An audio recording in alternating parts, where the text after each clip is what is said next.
What's good? It's your boy G Kid back at it again with another video. Today I'm going to be showing you how exactly I'm going to be getting out of $75,000 worth of debt. Stay tuned because that's what we're doing right now. First, I need to grab my materials. Give me 1 second. So the way that I'm going to be doing this today, envelope method.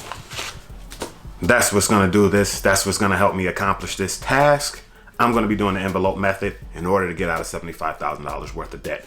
If you are not a part of the channel, hit that like, hit that subscribe button.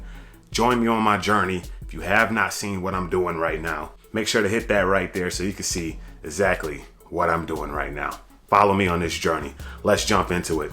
What is the envelope method? Now, the envelope method is a very, very old school way of paying for your bills, right? Now, I put a video out there that showed a very easy budget for a lot of people to follow. That's the 50, 30, 20 budget. What that budget incorporates is 50% of your income going towards necessities, 30% of your income going towards wants, and then 20% of your income going towards savings. It's that simple. This method right here is going to go in envelope method. This is a fully cash method here, okay? Super simple. Check it. This is just a made up budget that I'm using for this example to show you guys. The budget is going to be $2,000, right? And I have the envelopes set up with their set amount of money and what's going to go into them. Now, I'm not putting money into them because your boy ain't got it like that for the YouTube video. So what I'm going to show you now is how that works. You have $2,000, right? You create your first one. This one I've set it as rent. I wrote $1,200 on there. You're gonna take $1,200 cash out of your $2,000 and throw it right in this envelope. Next envelope here, I have bills, right? Bills, $340. Put that on there. Take $340 out of that remaining $2,000 that you had. Drop it right in there, cash. Next envelope. I put groceries. I put $300. You can move your budget however it needs to go, but you have a set budget of what's going in your envelopes.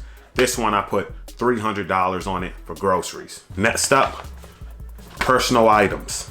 This is like haircuts, right? I put $40 on there, right? You go to the barbershop, maybe $10, $12. Some people out there, man, you got some expensive haircuts. Make sure you keep one for that. Make sure you keeping up and maintaining what you like to look like. Make sure that you have an envelope that states that. Last but not least for this envelope example, I have date night, right? You gotta take a shorty out, or you single and you gotta go out, right? You're going out with your friends, you keep a budget for that night. Here I have $120, right? Let me know if the math don't add up to $2,000. I'm pretty sure it does, but you never know. That's $2,000. That's what you're gonna use that goes into there, cash. Once you use all of that money, it's done, right? Finito. You ain't gonna get no more haircuts that month, right? Groceries, over. You better make sure you make it last. You understand what I'm saying? That means don't be getting them steak dinners that you bringing home and cooking if you can't afford to make it last, right? So let's say you make $3,000 that month. That leaves you with $1,000 left over. That's the money that you're going to use to pay off your debts. So that extra $1,000 every single month is going to go towards paying off debts. The rest of that money, that $2,000 of your income, is going towards all those bills or necessities that you claim that you needed in your envelopes. You need to make this happen, and you need to make sure that all your things are covered in those envelopes and paying off that debt.